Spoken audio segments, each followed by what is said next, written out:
দেউতাক মাকে সবজি বিক্ৰি কৰি আছিল, ৰিক্সা চলাই আছিল, আজি ACS অফিচাৰ হৈছে এই বিজেপি চৰকাৰখনৰ। কালি যদি কাম নকৰো, কালি যদি 2 লাখ চাকৰি দিম বুলি নিদিও, মহিলাসকলক 25,000 দিম বুলি নিদিও, মোক গালিও পাৰিব।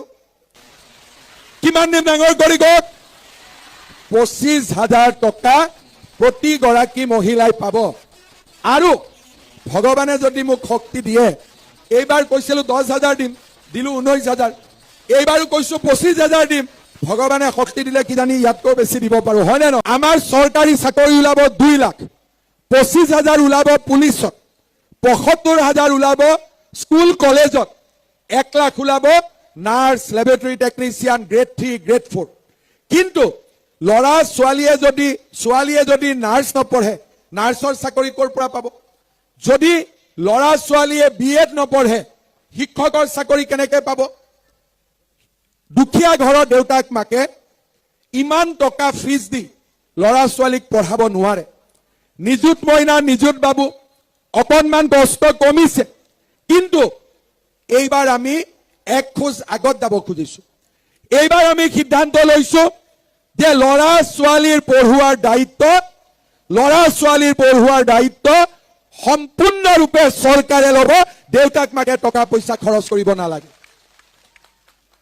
2 লাখ চাকৰি, মহিলালৈ উদ্যমিতা, ৰেচনত মিঠাতেল, চাহ বাগিচাৰ শ্ৰমিকলৈ মাটি, ঘৰ, বাগিচাৰ মজদুৰি, আমাৰ প্ৰতিখন গাঁৱতে গৃহহীন লোকক ঘৰ আৰু ল'ৰা ছোৱালীৰ পঢ়ুৱাৰ দায়িত্ব। এই কাম আগতেও চৰকাৰবিলাকে কৰিব পাৰিলেহেঁতেন, কিন্তু তেওঁলোকে নকৰিলে। আজি তেওঁলোকক আমি ক'ব খুজিছো যে নহয়, ৰাইজৰ কাৰণে যদি আমি কাম কৰো, ৰাইজে আমাক আশীৰ্বাদ দিয়ে, ৰাইজে আমাক মৰম কৰে। আশীৰ্বাদ যাত্ৰাৰ সময়ত মই যেতিয়া বিভিন্ন জাগাত গৈছিলো, কিছুমান মানুহে মৰম কৰে আৰু কিছুমান মহিলাই মনতে ভাল পাই মোক চুমা খাই দিয়ে।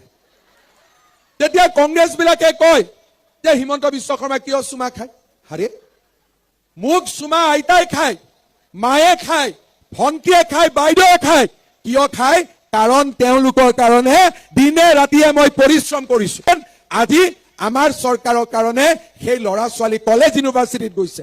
যি ল'ৰা ছোৱালী দেউতাক মাকে সবজি বিক্ৰী কৰি আছিল, ৰিক্সা চলাই আছিল, আজি ACS অফিচাৰ হৈছে এই বিজেপি চৰকাৰখনৰ কাৰণে। আমাক মৰম নকৰি কাক মৰম কৰিব?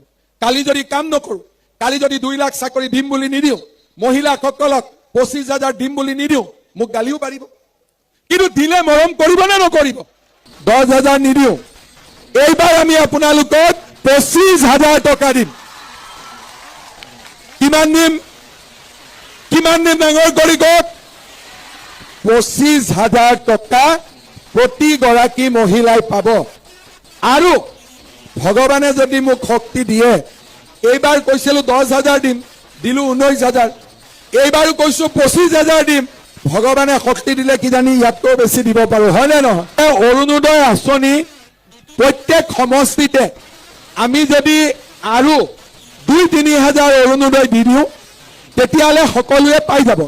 আমাৰ চৰকাৰী চাকৰি ওলাব 2 লাখ, 25,000 ওলাব পুলিচত, 75,000 ওলাব স্কুল কলেজত, 1 লাখ ওলাব nurse, laboratory technician, grade 3, grade 4।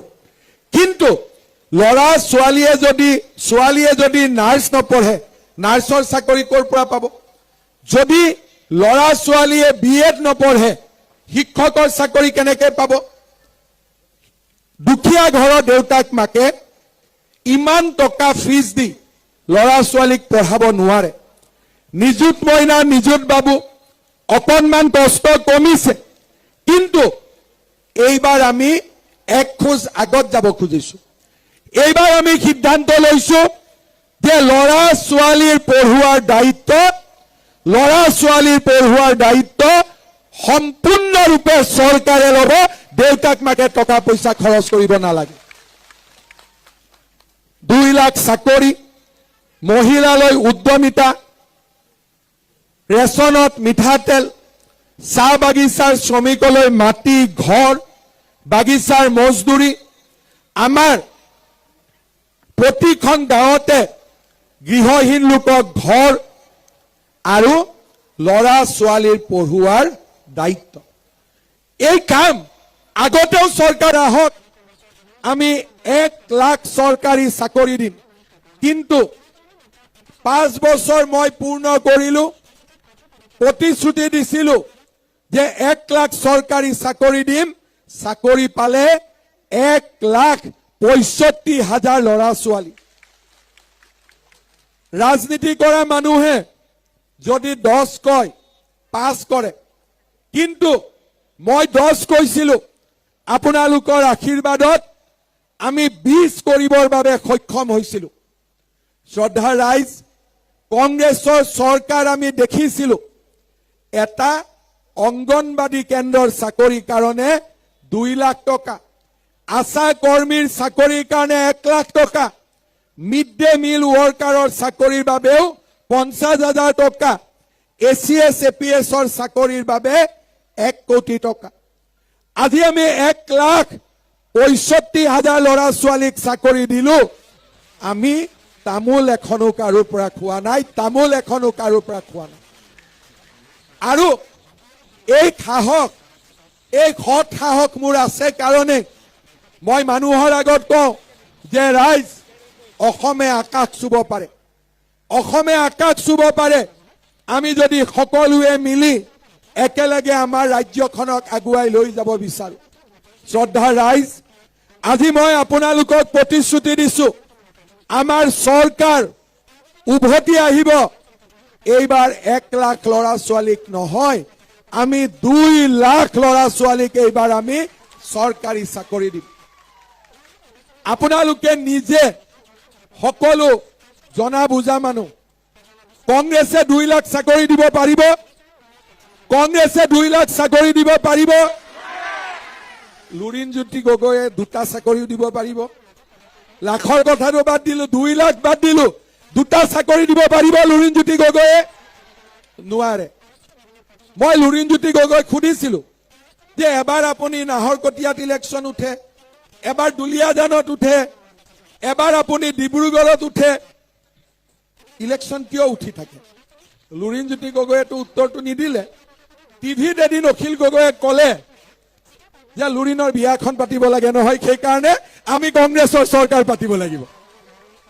এতিয়া আপোনালোকে চিন্তা কৰক, 2 লাখ ল'ৰা ছোৱালীক চৰকাৰী চাকৰি দিব নে লুৰিণৰ বিয়া পাতিব? কোনটো কৰিব আপোনালোকে? 2 লাখ চাকৰি দিব নে লুৰিণৰ বিয়া পাতিব? কোনটো কাম কৰিব আপোনালোকে? 2 লাখ ল'ৰা ছোৱালীৰ চাকৰি হলে 2 লাখ ল'ৰা ছোৱালীয়ে বিয়া পাতিব। পাতিব নে নাই চাকৰি পাতিলে? এতিয়া আপোনালোকে এখন বিয়াৰ চিন্তা কৰিব নে 2 লাখ বিয়াৰ চিন্তা কৰিব? আকৌ মই সুধিলো যে দুলীয়াজানত হাৰিছে তাতেই চেষ্টা কৰক, বোলে নাহৰকটীয়াত হাৰিছে তাতেই চেষ্টা কৰক, বোলে নহয় মই বিচাৰি থাকো ক'ত হিন্দী খান্দিব পাৰো, আৰু য'তে সুবিধা পাওঁ মই তাতে ইলেকশ্যন উঠি দিওঁ। কোনো কথা নাই, যেনে তেনে MLA হ'ব লাগে। আমি কৈছো নহয়, MLA কোনোবা হওক বা নহওক, 2 লাখ ল'ৰা ছোৱালীয়ে চাকৰি পাব লাগে, সেইটোৱে হৈছে আমাৰ উদ্দেশ্য। খোৱাঙৰ ৰাইজে আপোনালোকে সিদ্ধান্ত ল'ব, এজন মানুহৰ বিয়া পাতাৰ কাৰণে ভোট দিব নে 2 লাখ ল'ৰা ছোৱালীয়ে চৰকাৰী চাকৰি পোৱাৰ কাৰণে ভোট দিব? তাৰ কাৰণে ভোট দিব আপোনালোকে? এতিয়া মোক কয় বোলে আমি অসমীয়া, ঠিক আছে, আপোনালোক অসমীয়া, আমি ভগনীয়া। এতিয়া মোক আপোনালোকে কওক, কালি খোৱাঙত প্ৰিয়ংকা গান্ধীক আনিলে, প্ৰিয়ংকা গান্ধীৰ আইতাক কোন আছিলে? ইন্দিৰা গান্ধী। ইন্দিৰা গান্ধীৰ হাতেৰে অসমত 860 গৰাকী তেজাল অসমীয়া যুৱক যুৱতীক অসম আন্দোলনৰ সময়ত হত্যা কৰা হৈছিলে। এতিয়ালৈকে কিজানি তেজৰ ঘাঁবিলাক মুচাই যোৱা নাই বহুত মাকৰ হৃদয়ত, এতিয়াও সেই তেজৰ অগনি জ্বলি আছে।